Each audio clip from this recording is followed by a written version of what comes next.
Everybody, hope you guys are doing well. So today we would be continuing our um, journey in Swift, and in previous sessions, we learned about um, async and await, and we said how asynchronous functions are working. Like we basically understood how to use async and await, and we said that um, in order to use async and a synchronous function um, can be called um, from a synchronous function. Um, if you try to call it from an asynchronous function, then we would get an error. We also studied what are the differences between synchronous and asynchronous functions, and we concluded that synchronous functions only have a single thread of operation, and then we understood how to call different so remember, in order to call or in order to define a synchronous function, an asynchronous function can be only placed inside of a synchronous function, right? We cannot we cannot have it have it called using a synchronous. And then we studied the three different ways. First is using a task modifier.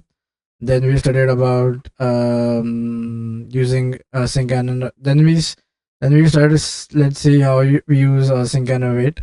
And then we also studied refreshable. Then we studied at the rate main actor, and then we also studied about um, what you call our um, we also studied about uh,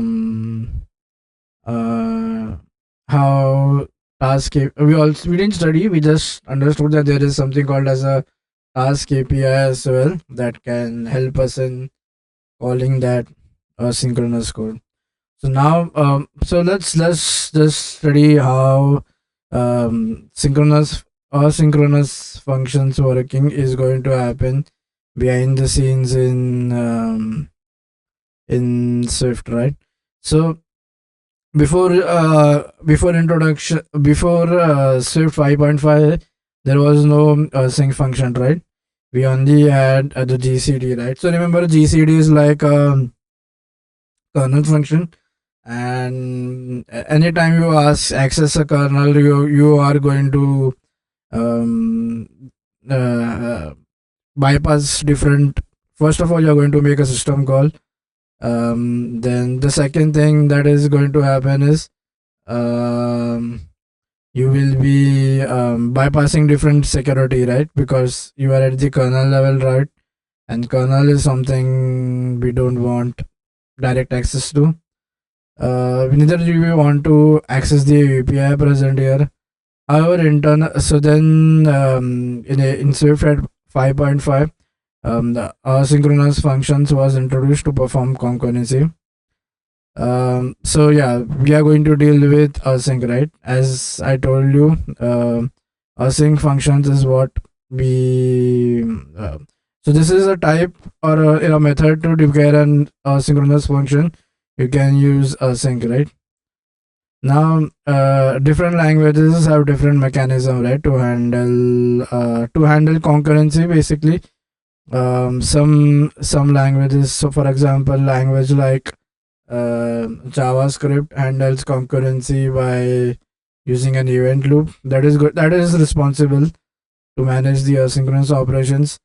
Now, Swift is basically a language in which asynchronous operations, specifically speaking of async, is going to be managed by multi-threading, right? So, to achieve concurrency, we are going to use multi-threading. So let's first dive deep into what is multi-threading, and why do we need first like so the main goal of us of studying everything is basically to keep our CPU busy at every possible second, right? Or basically we don't want the CPU cycle to be wasted. So that is how the concept of one of the ways to achieve concurrency is multi-threading, right? Now multi-threading is basically dividing our programs using software. So what we are going to do is, for example, if this is our whole program, so using software we are going to split it into different threads, right? Now what does it does is so each unit will be executed independently, right? And then what happens is in between these threads as well we'll be making a context switch. So remember, context switch occurs between processes as well and between threads as well, right? Internally we are going to switch between them. um, so now whenever I create a thread, right? This thread will get its own stack. It will be inside a single process, right? So the way our program is layered is our whole program is together considered to be a single process, and in that process we have different threads. So first thread is basically we have different threads right now, and each thread has a specific function. Okay, and each thread will do something.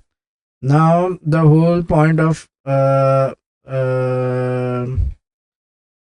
so what we are going to do is we are going to have divide our program into multiple threads or different execution units, and all of these will execute parallelly. So like if it's a multi-core process, we will try to execute it parallel. Now, the main goal of concurrency is, remember, since we have divided our programs into different threads, right? So if one of the thread is blocked, the remaining won't be affected because the remaining are will have their own stack and their own local scope, right? So that is how we are going to achieve concurrency. Concurrency is basically the ability to perform concurrent operations, right? We do not want our main thread to be stuck at any way. But then if you see in synchronous code, if you kind of write something that is going to for example, if you need to access an IO, it will take some time, right? Blocking the thread, wasting a lot of resources, right? Now let's see what happens. Now in threads we said that threads internally also will switch, right? They will kind of fight with each other to get the CPU time, right?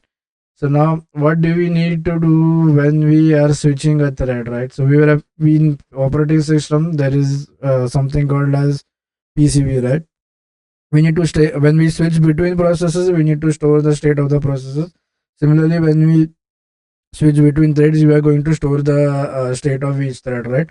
Now each thread is going to have something called as a program counter, and that is going to indicate that is going to contain the address of the next instruction.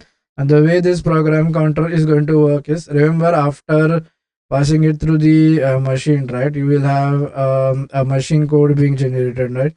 Now depending upon how much size the previous instruction or the previous machine code takes, we can guess what the next size will be, and we can increment it like depending upon the size of how much that size is going to take, and what was the memory address of the last. So if we add just that size, then we will get the exact address of the next instruction which we need to have it. Remember, the goal of program counter is done. So every CPU has a program counter, right? Now we don't want any time to waste even here as well. So we followed something called as pipelining, by which we already within before executing or before decoding, we already do the fetch cycle, right? So we need that instruction to be we need that address to be there with us.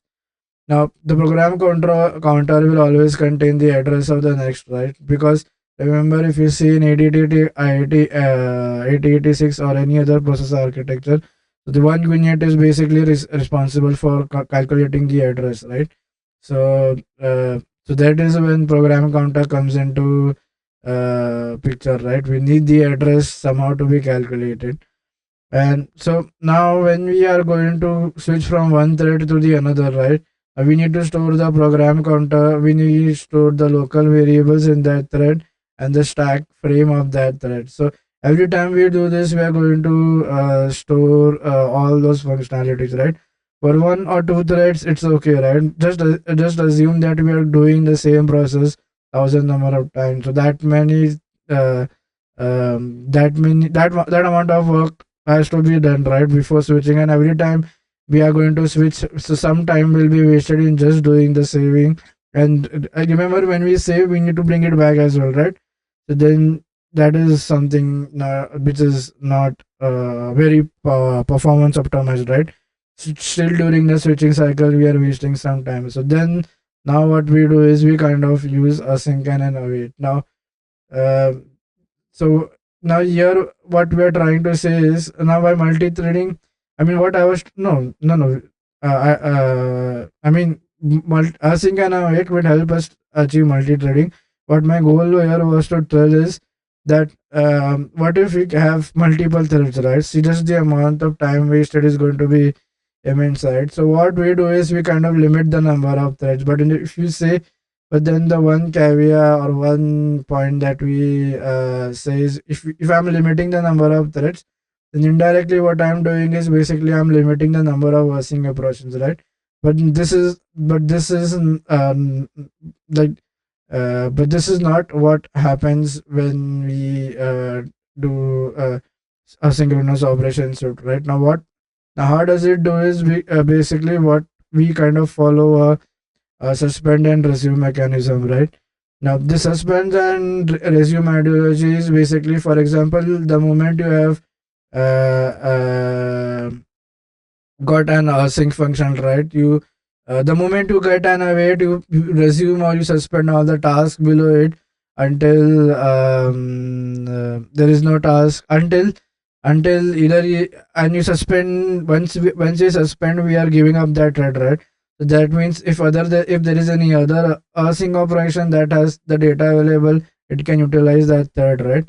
So that is how you are going to achieve. So remember, whenever you are declaring asynchronous function, async and await will work in tandem, right? They are used together. So hence when we we always call asynchronous function using await, because we need that suspend and resume mechanism to kick in. So what if so to like diagrammatically what happens is, suppose this is my asynchronous program, right?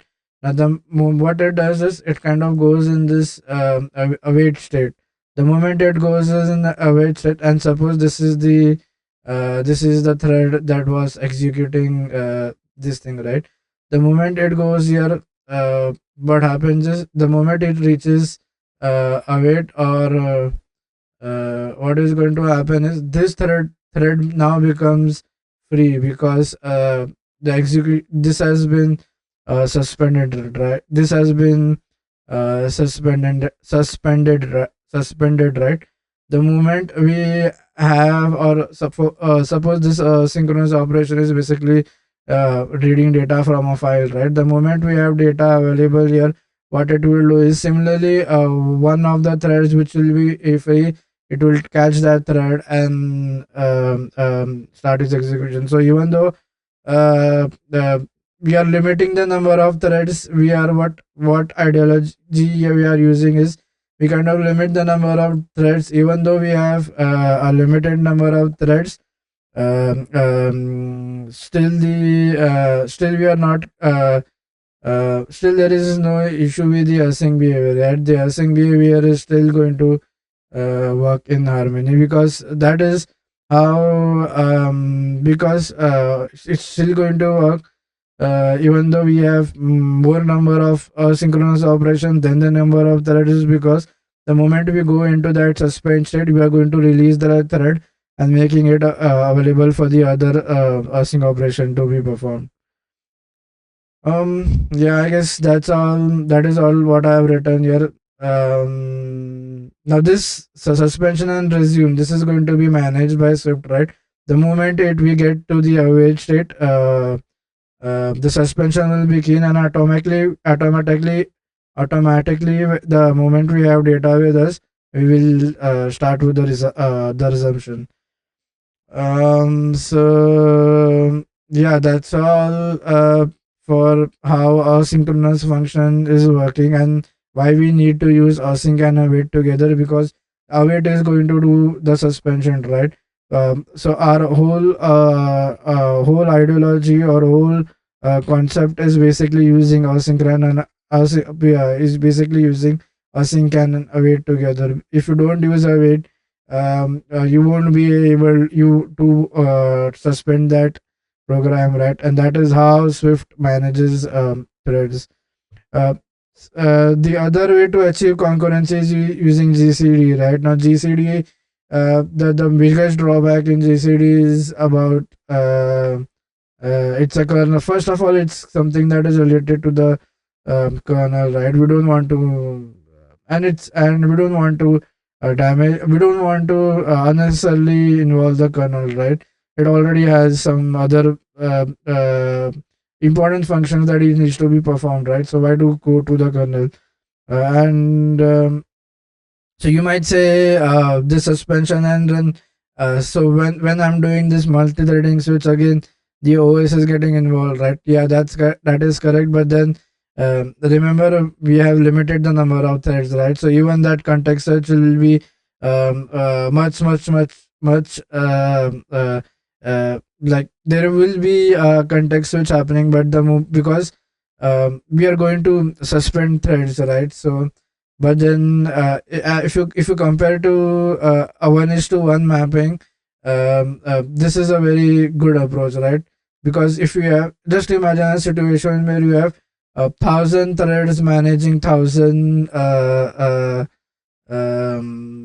like 1,000 threads, and then similarly you have 1,000 kernel threads, right? Both are a 1:1 mapping is happening. Just imagine the mess that it is going to create. Just imagine the overhead that is going to create and the time that it is going to waste in doing the context switch. So if our asynchronous operations are we have set a limit on how many threads we can have, and if our async operations are less than this limit, right? So there is no need to worry. We have already reduced the number of threads. So first is we are going to save time in doing the context switch. Second, biggest advantage is so the moment we get we do not create more threads, right? So we do not waste time over there as well. We just kind of suspend that thread and then allocate it, and some other async can use it, right? So thereby we are reusing that single thread by avoiding unnecessary context switching.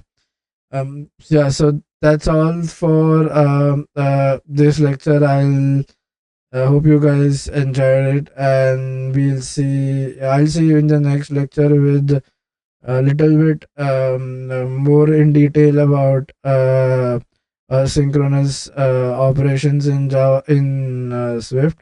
And I hope you all like this video, and I'll see you in the next one. Till that time, take care. Bye bye.